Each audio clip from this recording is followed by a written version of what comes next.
नमस्कार दोस्तों, पेट पूजा रेसिपीज़ में मैं पूजा एक बार फिर से आपका हार्दिक स्वागत करती हूँ। और इस वीडियो में मैं आपके लिए लेके आई हूँ घरेलू और आम जिंदगी में काम आने वाली कुछ बड़े काम की बातें।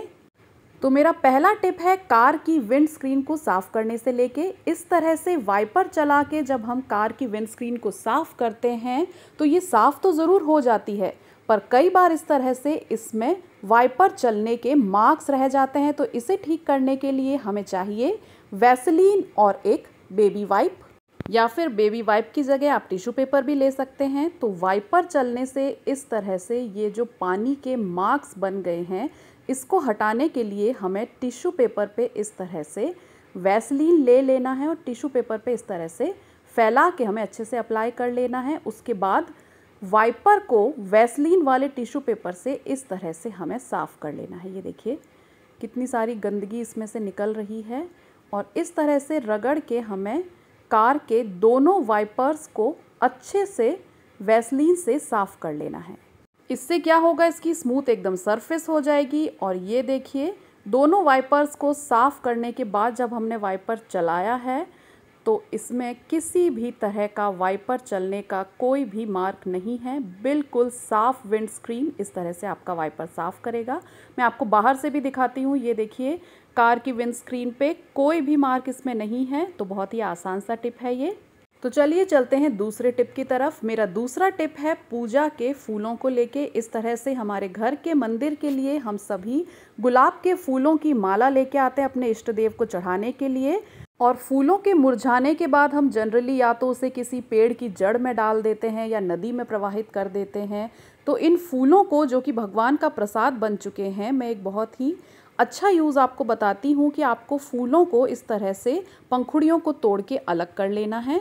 और उसके बाद इन रोज़ पेटल्स को हमें छाया में सुखा देना है। आप किचन में कहीं भी किसी कोने में इन रोज़ पेटल को सुखाने के लिए रख सकते हैं। उसके बाद इस तरह से एक डिब्बे में इनको स्टोर करके काफ़ी समय के लिए रख सकते हैं। और अब इन सूखी हुई गुलाब की पंखुड़ियों को आप बहुत तरह से यूज़ में ला सकते हैं। जैसे कि रोज़ पेटल्स ले लें, थोड़ी सी इस तरह से खीरा काट लें बारीक बारीक, दालचीनी का टुकड़ा और सौंफ ले लें। और इस सब सामग्री को हमें रोज़ पेटल्स के साथ एक जग में डाल लेना है। और उसके बाद इस जग में हम डालेंगे नॉर्मल आरओ का पीने वाला पानी। उसके बाद इसको ढक्कन लगा के 2 से 3 घंटे के लिए हम रख देंगे। और 2 घंटे बाद हमारा बहुत ही बढ़िया डिटॉक्स वाटर रेडी हो जाएगा।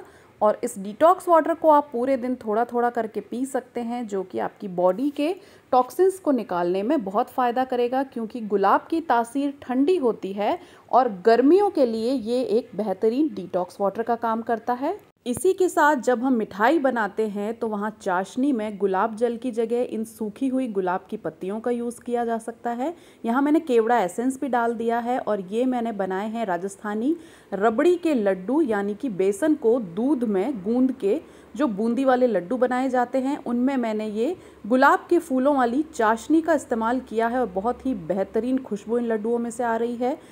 इसी तरह इन गुलाब की पंखुड़ियों से हर्ब स्टडेड आइस क्यूब्स भी बनाई जा सकती हैं। यहाँ नींबू, पुदीना और गुलाब की पंखुड़ियों से मैंने बर्फ़ की क्यूब्स जमाई हैं। और इनको हम किसी भी ड्रिंक में अगर डालेंगे तो बहुत ही अच्छा लगेगा। इन गुलाब की पंखुड़ियों को इस तरह से चूरा करके आप ग्लास की रिम को भी डेकोरेट करके फैंसी मॉकटेल्स बना सकते हैं। और उन मॉकटेल्स में अगर ये हर्ब स्टडेड गुलाब के फूलों वाली आइस क्यूब्स डाल दी जाए तो क्या बात, देखिए बहुत ही बेहतरीन प्रेजेंटेशन हो गई है। तो इस तरह से हम हमारे घर के मंदिर की माला को कई तरह से उपयोग में ला सकते हैं। दोस्तों, घर में हम कई बार बेसन की बर्फ़ी बनाते हैं। कोई खुशी का मौका होता है या भगवान को भोग लगाना होता है तो आटे का हलवा या बेसन की बर्फ़ी एक बहुत ही आसान विकल्प होता है।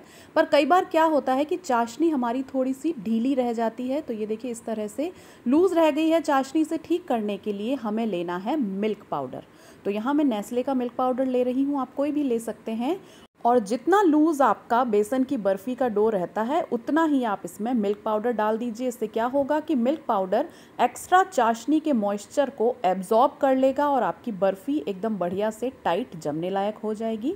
तो अब चलते हैं हमारे अगले टिप की तरफ। एक बहुत ही इजी स्नैक आइडिया बता रही हूँ। कुछ घर के सामान और कुछ मार्केट के सामान से मिला के एक टेस्टी मॉकटेल कॉकटेल के साथ खाने वाला स्नैक तैयार करेंगे। तो यहाँ मैंने प्याज तीनों रंग की शिमला मिर्च को बारीक बारीक काट लिया है और उसमें मिला ली है बीकानेरी भुजिया और चटपटी मसाला पीनट। तो यहाँ टमाटर भी मैंने इसमें डाल लिया है जिससे हल्का सा टेंगी फ्लेवर आएगा। कुछ मसाले डाल लेते हैं हम, यहाँ सलाद मसाला इसमें डाल सकते हैं इस तरह से। आप इसमें ब्लैक पेपर पाउडर डाल सकते हैं, साथ ही चाट मसाला डाल सकते हैं। यहाँ मैंने पनीर को भी छोटे टुकड़ों में काट लिया है और ये है आधा खीरा जिसको मैंने डाल लिया है। साथ ही अपने स्वादानुसार ये तीनों मसाले मैंने इसमें ऐड कर लिए हैं। और ये देखिए ड्रिंक्स के साथ लेने के लिए एक बहुत बढ़िया भुजिया और पीनट वाला सैलेड रेडी हो गया। खाने में ये बहुत अच्छा लगता है। अगर आपको टैंगी फ्लेवर पसंद है तो थोड़ा सा नींबू निचोड़ दीजिए और एंजॉय कीजिए। दोस्तों मेरा नेक्स्ट टिप है स्टील के बर्तनों पे स्टिकर हटाने के लिए आपको इसे गैस पे हल्का सा मीडियम फ्लेम पे इस तरह से गर्म कर लेना है। जो भी नया स्टील का बर्तन आप लेके आएँ इस तरह से गैस की आंच दिखाएं और तुरंत इस तरह से स्टिकर सरक के आपके स्टील के बर्तनों के ऊपर से बाहर आ जाएगा। उसके बाद आप इसको नॉर्मल स्क्रबर से धो के इसका बचा हुआ ग्लू भी निकाल के अलग कर लीजिए। टिश्यू पेपर से पोंछ लीजिए अगर कोई ग्लू का रेजिड्यू बच गया है तो वैसे गरम गरम ग्लू एकदम से साफ़ हो जाता है। और ये देखिए आपकी चमकदार नई नई थाली कटोरियाँ रेडी है किसी भी थाली को अच्छे से सर्व करने के लिए। तो बहुत ही आसान विकल्प है, बस हल्की सी गैस की आंच बतानी है और आपकी थालियाँ रेडी हो जाएंगी। तो अब चलते हैं हमारे अगले टिप की तरफ। इस तरह से काफ़ी मात्रा में चीनी यानी कि शक्कर हम खरीद के घर में स्टोर करते हैं, तो उसे चींटियों से बचाने के लिए आपको 10 से 12 लौंग ले लेने हैं। और लौंग को इस तरह से जिस डिब्बे में आपने चीनी को स्टोर किया है उस डिब्बे के किनारे पे इस तरह से आपको लौंग को थोड़ी थोड़ी दूरी पे रख देना है। इससे क्या होगा कि किनारे से ही जो चींटियाँ ऊपर डब्बे में चढ़ती हैं वो नहीं चढ़ेंगी। आप बीच में से चीनी निकाल लें कटोरी से, लौंग को वैसे ही एडजस्ट कर लें।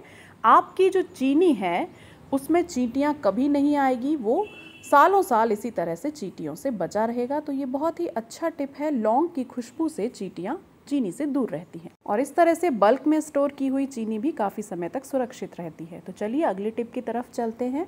बारिश का मौसम तो एकदम अचानक से ही आ जाता है, बस बादल आए और बरसना शुरू। पर पकौड़े तो एकदम जल्दी नहीं बन सकते, बेसन के फिर भी बन जाते हैं। पर अगर मूंग दाल के पकौड़े खाने हों तो दाल को कैसे भिगोएं, तो इसके लिए एक बहुत आसान सा टिप है। यहाँ मूंग की दाल निकाल के इस तरह से रख लें, धो लें उसको अच्छे से। उसके बाद गुनगुने पानी में इसको 1 घंटे के लिए इस तरह से डाल के रख दें। जैसे कि आप चायदानी ले सकते हैं, कोई भगोना ले सकते हैं, उसे गैस पे पानी गर्म करें उसमें और ये मूंग की धुली हुई दाल डाल दें और 1 घंटे बाद उसे पीस लें। उसके बाद इसमें डालें प्याज, धनिया, बेसिक मसाले, हरी मिर्च और चाहें तो जब तक आपकी दाल भीगती है आप इस तरह से आलू उबाल के आलू प्याज के लहसुन के कोफ्ते बना सकते हैं। और ये देखिए दाल की पिट्ठी एकदम से तुरंत रेडी हो जाती है। तो बस भीगी हुई मूंग की दाल के गर्मा गर्म पकौड़े आप तेल में इस तरह से निकाल के रेडी कर सकते हैं। तो गर्म पानी में दाल का भिगोना एक बहुत ही आसान विकल्प है पकौड़ों के लिए। तो चलिए नेक्स्ट टिप की तरफ चलते हैं। आटे के लड्डू या पंजीरी के लिए खाने वाले गोंद को हम सभी इस्तेमाल करते हैं, पर इसको फ्राई करने का सही तरीका क्या है देख लेते हैं। यहाँ पे कढ़ाई में देसी घी को आपको अच्छे से गर्म करना है। उसके बाद ये जो गोंद है इसको बिल्कुल थोड़ा थोड़ा सा करके आपको डालना है। एक साथ सारा गोंद ना डालें, चाहे घी कढ़ाई में ज़्यादा भी हो तब भी गोंद आपको बिल्कुल थोड़ा थोड़ा करके डालना है और तेज़ आंच पे ही इस गोंद को फ्राई करना है। अदरवाइज़ क्या होगा कि गोंद की जो अंदर वाली गोली होती है वो कच्ची रह जाएगी और ऊपर की सरफेस क्रिस्पी हो जाएगी। तो आपको तेज़ आंच पे बिल्कुल थोड़ा थोड़ा सा खाने वाला गोंद डाल के ही फ्राई करना है। गोंद को फ्राई करने की यही ट्रिक होती है कि अच्छा तेज़ गरम घी लें आप और उसके बाद थोड़ा थोड़ा सा गोंद इसके अंदर डालें। अगर गोंद में आपको हल्का सा नमी या मॉइस्चर लगता है तो उसको धूप ज़रूर दिखा दें, क्योंकि अगर गीला गोंद होगा तो भी वो खाने में दांतों में चिपकेगा।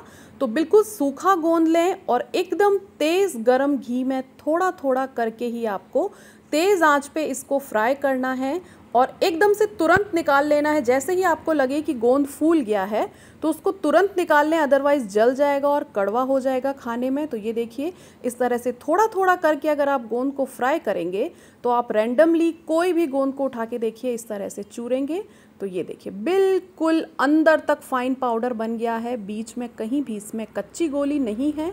तो आपको यही ध्यान रखना है, एक तो गोंद को धीरे धीरे डालना है और दूसरा बिल्कुल आंच को तेज़ रखना है।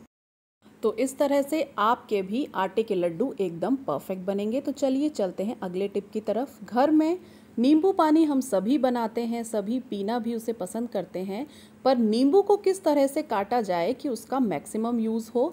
तो हम जनरली क्या करते हैं, इस तरह से आधा नींबू को काटा, लेमन स्क्वीज़र में सीधा या उल्टा करके डाला इसको और इस तरह से लेमन को स्क्वीज़ कर लिया। पर देखिए इस तरह से नींबू में काफ़ी सारा जूस अभी भी बाकी है।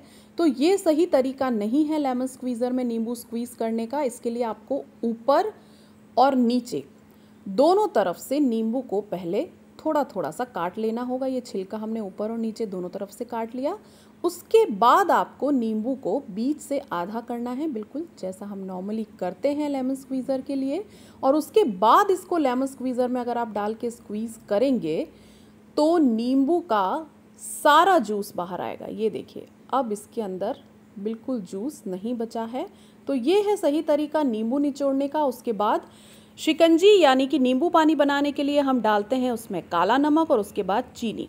ठंडा पानी डाल देते हैं तो चीनी अच्छे से घुलती नहीं है।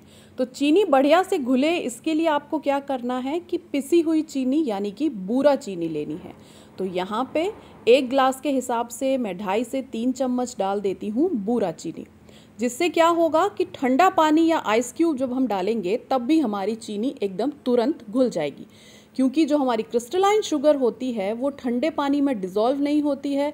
फिर हम उसको या तो बहुत देर तक हिलाते रहते हैं या फिर क्या करते हैं कि नीचे चीनी जम जाती है और नींबू पानी में मिठास नहीं आ पाती। तो पिसी हुई चीनी आप डालें और ये देखिए थोड़ा सा हिलाते ही पिसी हुई चीनी तो एकदम से ठंडे पानी में डिज़ोल्व हो जाती है। तो तुरंत बिना किसी एफर्ट के आपका नींबू पानी जल्दी से बन के रेडी हो जाएगा। ये देखिए बिल्कुल 2 मिनट में रेडी है ठंडी ठंडी शिकंजी। तो ये थी मेरी घरेलू रोज़मर्रा की ज़िंदगी में काम आने वाली बड़ी काम की बातें। अगर वीडियो पसंद आया हो तो लाइक करें, पेट पूजा रेसिपीज़ चैनल को सब्सक्राइब करें और अच्छा खाना इसी तरह बनाते रहें।